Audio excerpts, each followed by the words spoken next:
Ladies and gentlemen, let me tell you something I've learned from years of climbing out of failure and standing on the edge of success. If you want to get your life together, you better learn how to control your mind, your mouth, and your money. That's the real formula right there. You keep those three in check, and I promise you, you'll watch your life change. Your mind is the battlefield. What you allow in determines your actions. That's not just a motivational phrase. It's the raw truth about life. Everything you do, everything you say, and everything you become starts with one thing: your thoughts. If your thoughts are filled with fear, doubt, anger, or bitterness, then that's exactly what your life will reflect. On the other hand, if your thoughts are filled with belief, gratitude, discipline, and vision, then your actions and decisions will match that mindset. It's simple, but it's not easy. The battle is daily, and it doesn't get easier just because you want it to. The mind is where the war begins, and where most people lose before they even get started. People walking around defeated and bitter, not because of their circumstances, but because of the way they think about their circumstances. See, two people can go through the exact same struggle, but one comes out stronger while the other comes out stuck. The difference is what they were telling themselves in the dark. It's what they were allowing to run wild in the mind when nobody else was watching. Thoughts are seeds. If you keep planting the wrong ones, you're going to grow a life you don't even recognize. And what's worse, most folks don't even know they're doing it. They wake up and immediately grab their phone, scroll through negativity, compare themselves to other people, let the world tell them what to think, how to feel, and who to be. They never take a moment to control the narrative playing in their head. So guess what happens? The world programs their mind for them. That's dangerous. Because if you don't run your mind will run you. And usually in the wrong direction. You can't expect greatness to come out of a mind filled with garbage. You can't expect peace to come from a mind constantly focused on chaos. And you definitely can't expect progress if you let fear and failure have the loudest voice in your head. You got to take control. Taking control of your mind starts with awareness. You have to start listening to what you're telling yourself every day. That voice that says you're not good enough. You'll never make it. You're too old. You're too broke. You're too far behind. You've got to check that voice and ask, who told you that? Because 9 times out of 10, that voice isn't even yours. It's your past. It's your pain. It's the people who doubted you. It's the mistakes you made. But it's not your truth. You got to learn how to replace those lies with truth. And that takes repetition. Every single day you got to speak to yourself with intention. Affirm yourself. Encourage yourself. Feed your mind the kind of thoughts that support the life you want to build. Just like you wouldn't feed your body poison and expect to stay healthy, you can't feed your mind negativity and expect to succeed. When you start feeding your mind right, you start to notice changes. You'll walk different. You'll talk different. You won't react to everything because you'll know what's worth your energy and what's not. You won't chase validation because you've already validated yourself. You won't panic in problems because you've trained your mind to look for solutions. The world might still be crazy around you, but inside your mind, you'll have peace. And that peace is power. Most folks are out here trying to change everything around them, but the real change comes when you change what's inside you. You don't need more money, more followers, or more luck. You need to master your mind, because once you do that, everything else starts to line up. Your habits change, your decisions improve, your relationships grow, your opportunities expand, and it all starts with one simple choice. Decide to guard your mind like your life depends on it. Because it does. Speak life or speak destruction. Your words shape your reality. Every single day, every single sentence that comes out of your mouth has power. Most people don't even realize it, but the tongue is one of the most powerful weapons on earth. It can build someone up or tear someone down in seconds. And the most dangerous part is that the words we speak to ourselves are often more damaging than anything anybody else says to us. What you say has energy. What you say has direction. And over time, what you say becomes what you believe, and what you believe becomes how you live. People love to blame their environment, their past, or other people for the way their life is going. But a lot of times it's the words they keep speaking that are holding them back. You keep saying you're tired, so you stay tired. You keep saying you're broke, so you stay broke. You keep talking about what's going wrong, and so wrong keeps showing up. That's not magic, that's mindset. That's the power of your voice. If you want to shift your life, the first thing you got to shift is your language. We were not created to be negative. We were not built to live in fear or self-hate or doubt. But those things creep in when we start to repeat words that don't align with who we really are. When you speak hopelessness, you invite more hopeless situations. When you speak jealousy, envy, gossip, and criticism, that's the environment you create around you. And guess what? That environment becomes your atmosphere, and your atmosphere becomes your lifestyle. There's a dangerous cycle that starts with just a few careless words. That's why you've got to be intentional with every sentence. Watch what you say when you're frustrated. Watch what you say when you're tired. Watch what you say when you're emotional, because those are the moments when your mouth can do the most damage. You ever notice how a small compliment can change someone's whole day? Now imagine what speaking life into yourself every morning could do. You don't need approval from everybody around you when you've already approved yourself with your words. Tell yourself you're capable. Tell yourself you're strong. Tell yourself you're enough, even when you don't feel like it. Especially when you don't feel like it, because that's when it matters most. That's when those words become fuel. You're not lying to yourself. You're reminding yourself of your truth. Life will try to bury you with negativity, with distractions, with disappointments. But your mouth is your shovel. It can dig you out or it can bury you deeper. You decide.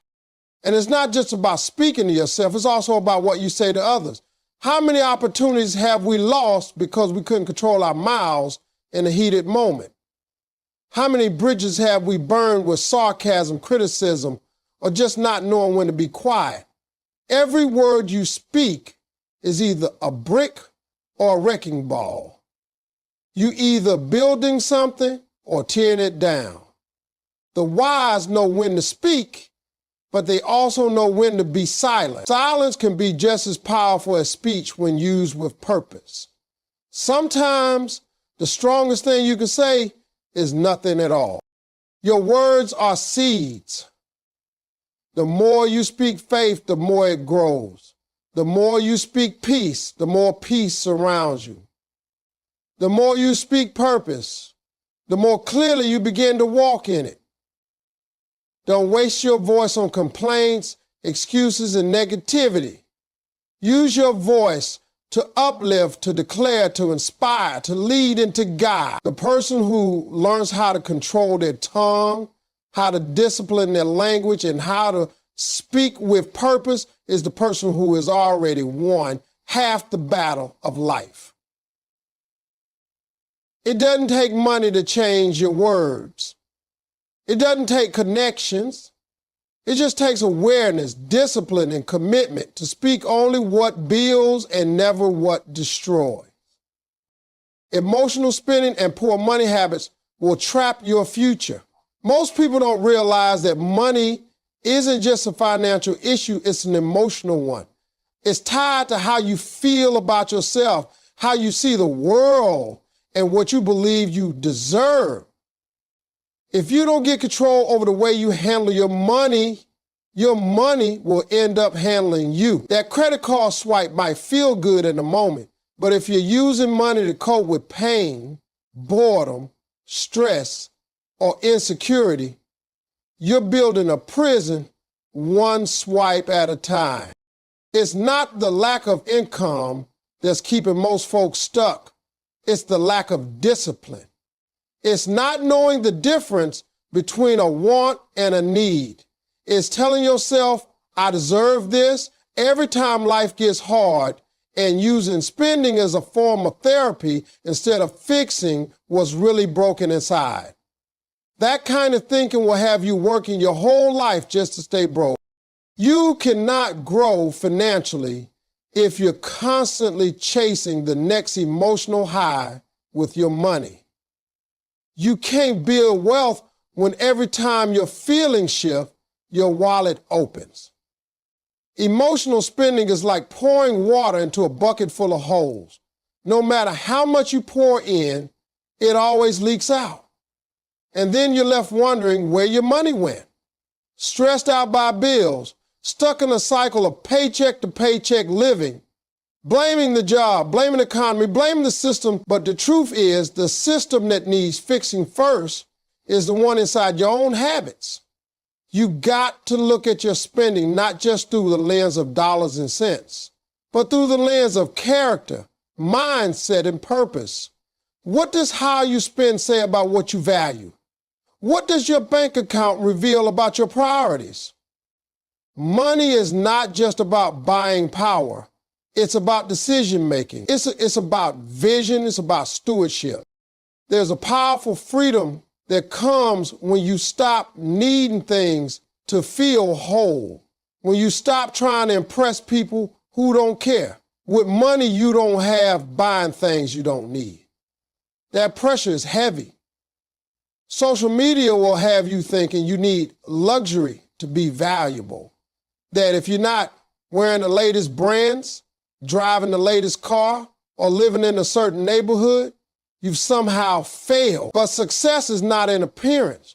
Real wealth is quiet, it's slow, it's smart, and it starts with small decisions. Skipping that impulse buy, saving a little from each check, making a budget and sticking to it, saying no when your feelings say yes.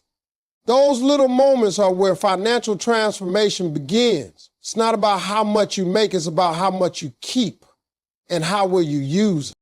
So many dreams have died because money was mismanaged. That business idea never got funded because the credit score was ruined. That travel opportunity never happened because savings were non-existent. That investment was missed because debt was too deep. It's not just about budgeting, it's about being ready when opportunity knocks. It's about being a good steward of what you already have so that when more comes, you know what to do with it. If you're wasting a little, you'll waste a lot. If you're careless with hundreds, you'll be reckless with thousands. Money doesn't change who you are, it magnifies it. So if you don't fix your money habits now, more money will only make the problem worse. The truth is, the future you want won't be reached with the habits you're holding on to right now. You've got to break the cycle of spending without thinking. You've got to stop using money to fill emotional voids. You got to face the truth about your relationship with finances and start making decisions from a place of wisdom, not weakness. Wealth isn't just about accumulation, it's about alignment. When your spending aligns with your purpose, your money becomes a tool for freedom, not bondage. When you gain control over your emotions, your decisions shift, and your future opens up in ways you never imagined possible. Discipline isn't punishment, it's preparation for elevation. Too many people hear the word discipline and immediately think it means restriction, limitation, or suffering. They're associated with saying no to things, with routines that feel rigid, or with a lifestyle that lacks excitement. But the truth is, discipline is the bridge between where you are and where you want to be.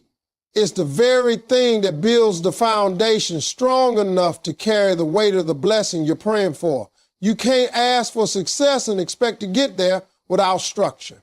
You can't talk about goals and think they're going to happen just because you feel motivated one day. Motivation fades. Emotion shifts. Discipline is what remains when everything else gets quiet. Discipline is doing what needs to be done, even when you don't feel like it. It's waking up when the alarm goes off, even when the bed feels better. It's saying no to distractions that bring temporary pleasure but long-term setbacks. It's choosing to put in the work when no one is watching. And that's where the power really is, in the unseen moments, the small decisions, the quiet repetitions. Everybody sees the highlight reel, but few understand the consistency behind it. People love the glory, but hate the grind. They admire the results, but ignore the routine. But let me tell you, nothing meaningful comes without discipline. You want freedom? Discipline gets you there. You want peace?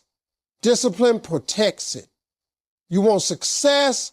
Discipline earns it. There are levels to life, and not everyone is willing to pay the price to climb them. Discipline is the price. It's the entry fee to greatness. And the thing about discipline is, it doesn't always give you instant results. That's why most people give up. They want microwave rewards. But discipline is a crock pot. It's slow, it's steady, and it takes time. But when it's done, the results are richer, deeper, and more satisfying. There are days you'll want to quit. Days when you feel like all your effort isn't getting you anywhere. But what you don't see is what's happening beneath the surface. The roots are growing. The habits are forming. The foundation is being built. And eventually, it will all rise. Because you were disciplined enough to keep going when others stop.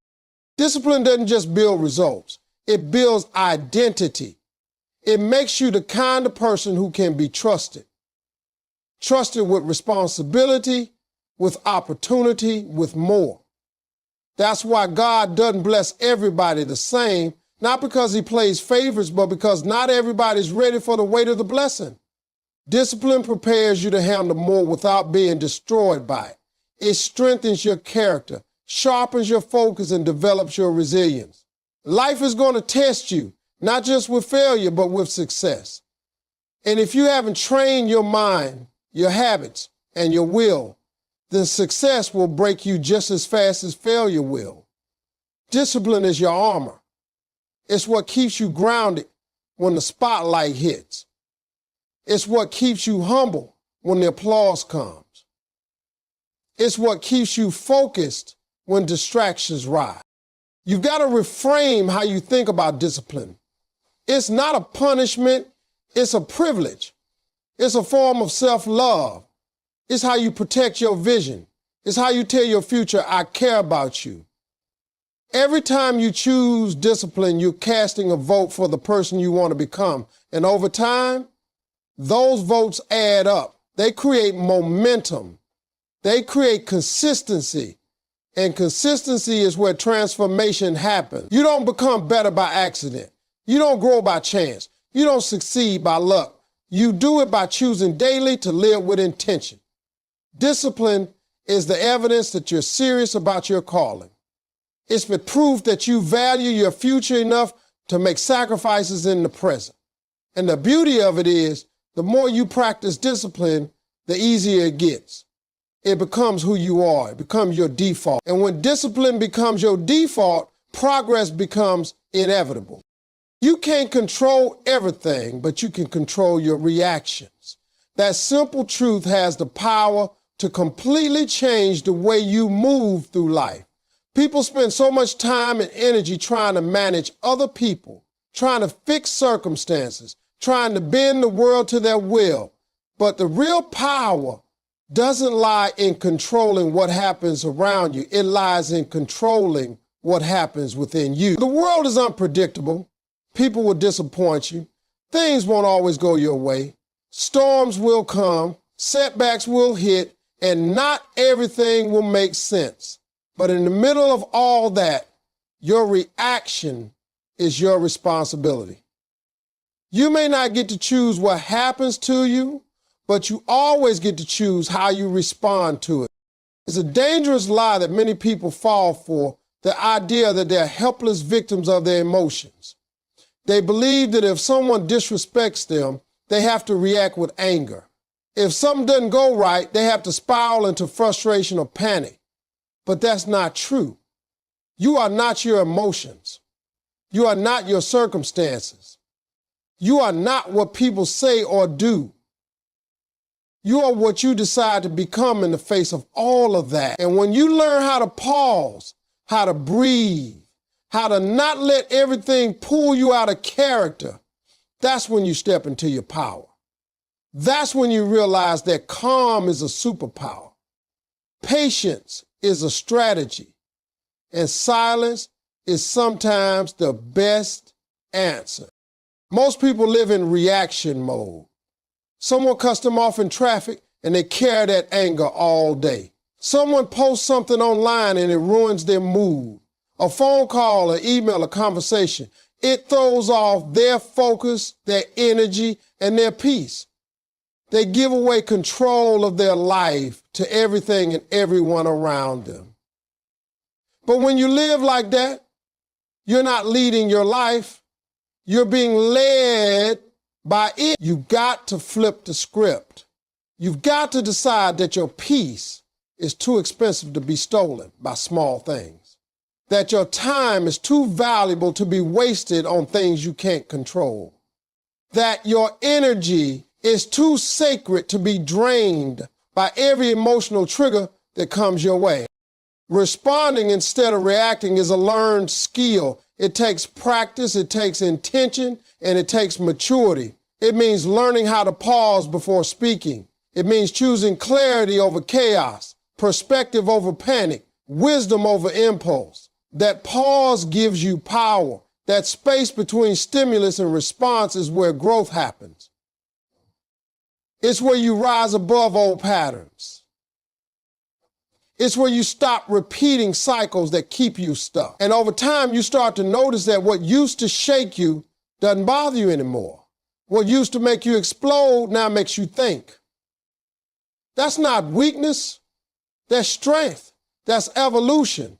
That's emotional intelligence. When you stop giving everything access to your emotions, you start walking in peace. And peace is what allows you to think clearly, to make better decisions, and to protect what matters most. Some battles aren't worth fighting. Some opinions aren't worth responding to. Some moments are just tests to see if you've grown. You don't have to attend every argument you're invited to. You don't have to clap back at every insult. You don't have to explain yourself to people who are committed to misunderstanding you. Sometimes the best response is no response. Sometimes the highest road is the quiet one. Mastering your reactions doesn't mean you're weak or passive. It means you're wise enough to know that everything doesn't deserve your attention. You're not here to win every debate, to prove every point, to be liked by everyone. You're here to grow, to evolve, to build, to focus, to protect your purpose. When you choose your reaction instead of being ruled by it, you take back your power. You stop being controlled by external chaos and start creating internal calm. You begin to move from emotion to intention, from reaction to strategy, and from chaos to clarity. Success starts with self-management, not just dreams. It's easy to sit around and talk about what you want to be, what you hope to achieve, where you plan to go.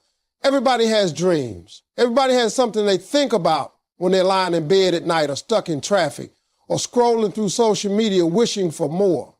But dreams without structure are just wishes, and wishes don't move you forward. What separates those who rise from those who stay stuck? It's not talent, not luck, not connections. It's how well they manage themselves when no one's watching. It's how well they handle their time, their energy, their focus, their decisions.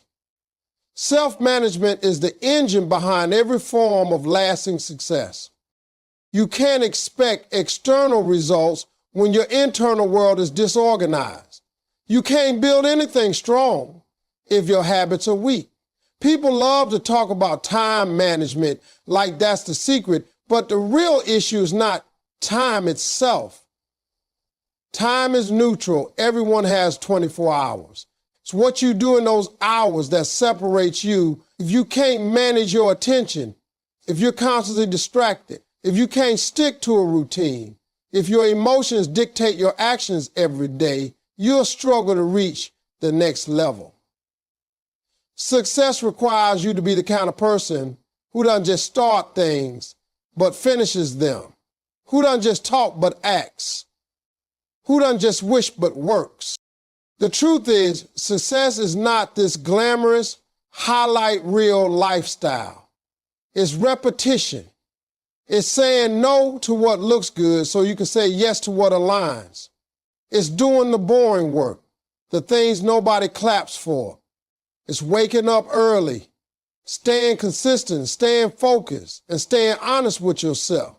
Most people know what they need to do. The problem is they don't do it consistently enough. They want change, but they don't want discipline. They want breakthrough, but they don't want boundaries. And without that kind of structure, your dreams become overwhelming and your potential stays untapped. Self-management is what creates the space for your gift to breathe and grow. You have to become the type of person who can trust yourself. That means showing up when you say you will. That means keeping promises to yourself even when no one else knows. That means organizing your life not to impress anyone, but because your future depends on it. Your calendar, your budget, your environment, your habits. All of that is a reflection of how serious you are about the life you claim you want. If your life is chaotic, if your mind is cluttered, if your goals are unclear and your schedule is a mess, success will keep slipping through your hands. But when you take responsibility for your own management, everything begins to shift. You gain clarity.